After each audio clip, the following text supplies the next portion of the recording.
What does an alien gravesite, the world's largest convenience store, this haunted bridge, and this alien home have in common? They're all part of today's adventure and scattered across the Dallas-Fort Worth area, America's fourth biggest metropolitan.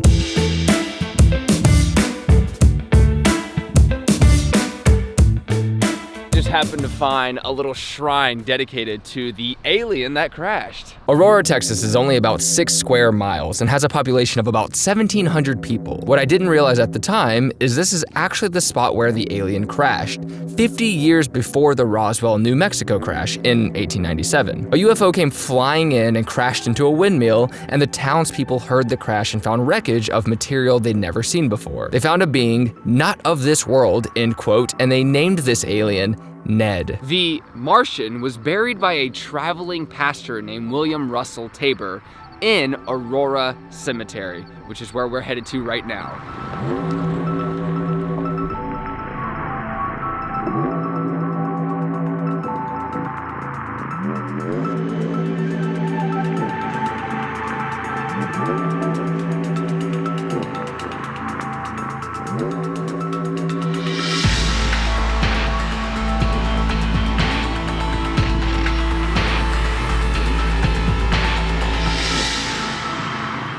There used to actually be a different gravestone here, a burial marker, but somebody stole it, and a lawyer from this town actually offered $1,000 for anyone who brings it back safely. So why don't they just dig up the remains? Because the Cemetery Association refuses, seeing as how you have to get the next of kin's permission to dig up remains. And as much as we try, E.T. just won't answer his finger. I will say it is cool because you hear about these weird, small towns with strange paranormal activities, and Aurora, Texas is definitely one of those. There are so many articles not only written about the alien, but weird, strange noises that people hear, so it kind of just has this aura of creepiness, which I find fascinating. So now that we've solved one of the 4 mysteries today, let's head over to the Goat Man's Bridge, a story much less charming and a location, understandably, much more haunted.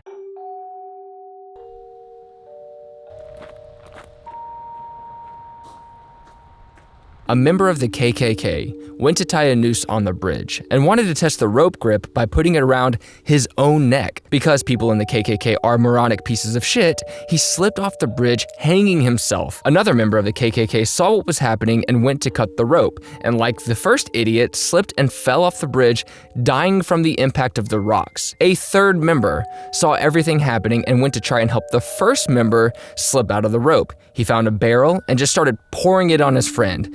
As he turned around, his metal boots lit a spark, lighting him and the original moron on fire, only to realize that the barrel was full of fuel. The third member howled like a goat.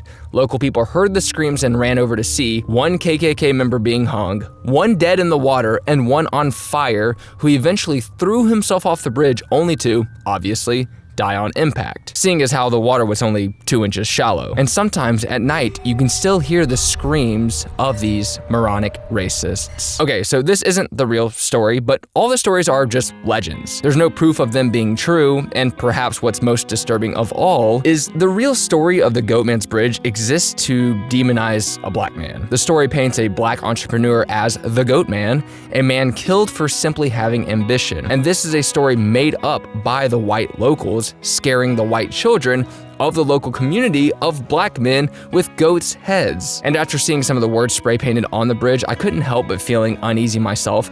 The ironic twist being, I didn't feel a fear of these supernatural beings within the story, but by the very people who created the story.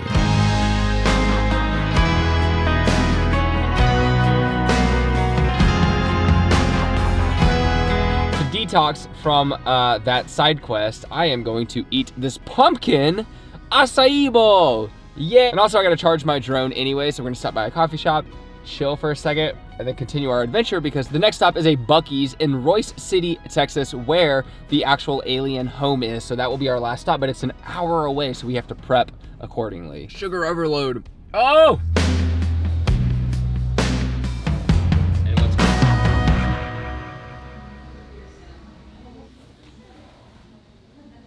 Okay, so on a much different note, this is Buc-ee's.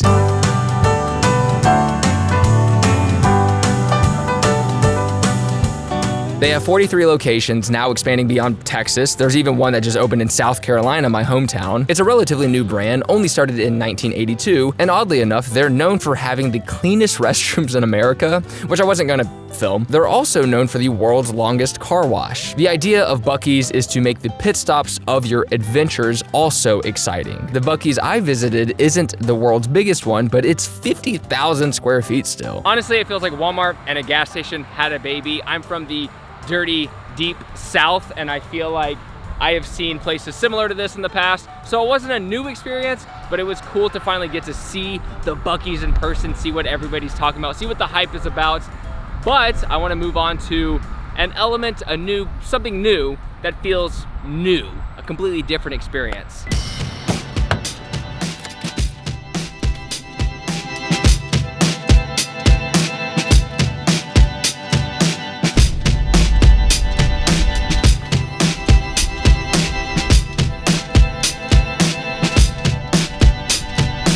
Fewer than 100 of Finnish architect Matti Saronen's sci-fi inspired Futuro homes were ever produced, and now fewer than 50 remain. These homes were actually meant to be a cheap, durable, and stylish little dwelling that could be placed in any environment.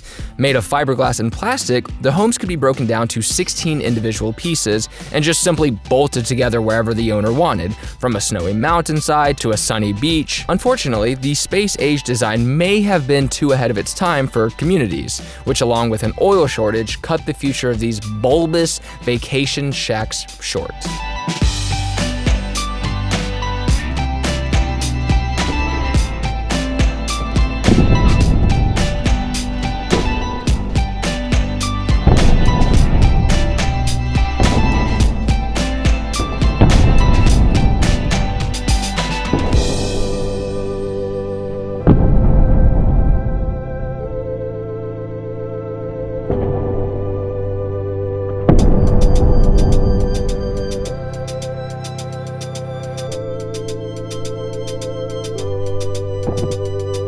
Texted a picture of this to Sarah, and immediately she was like, I should have gone with you.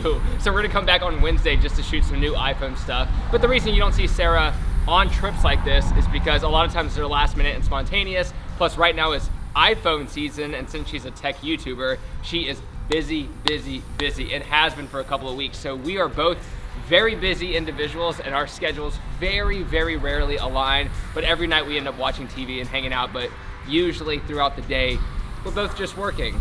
So this has been really, really, really, really nice.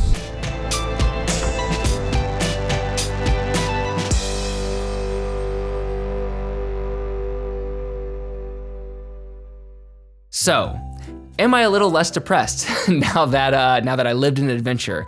Yeah, actually, that was a really fun day because it was spontaneous, it was different. I went outside of my element. I am a very disciplined individual. I am all about trying to improve at the crafts that I'm doing and trying to get good at everything. So I've made to-do lists for the last 6 years or so, and finally taking a break from the to-do list, which I've done a lot recently. My life has genuinely been a bit more enjoyable because I'm always going to be the person who does the thing that feels right in the moment. And that's kind of the best way to get good at things, is because you're taking the moment of fun and excitement and you're just compounding it with actual discipline and action. So I felt very good. If I did this all the time, it wouldn't be the same thing. Obviously, if you live every day trying to unravel the mysteries of the universe, you're gonna get bored doing that as well. So take it day by day, and that's why I always promote Progress Daily, because it's not all about just being better and better and better every single day at the crafts you're doing. It could also be better by taking a step back and trying to relax and live more in the moment, which is something I'm trying to optimize for. So thank you for being here. I am uploading videos consistently right now. It's like once a week, but I'm trying to kind of up the quality. Hopefully you got a little bit of that in this video, and hopefully you enjoyed it. So I appreciate you being here, existing, and I'll see you next time. Take care, progress daily, and keep killing it. You're welcome.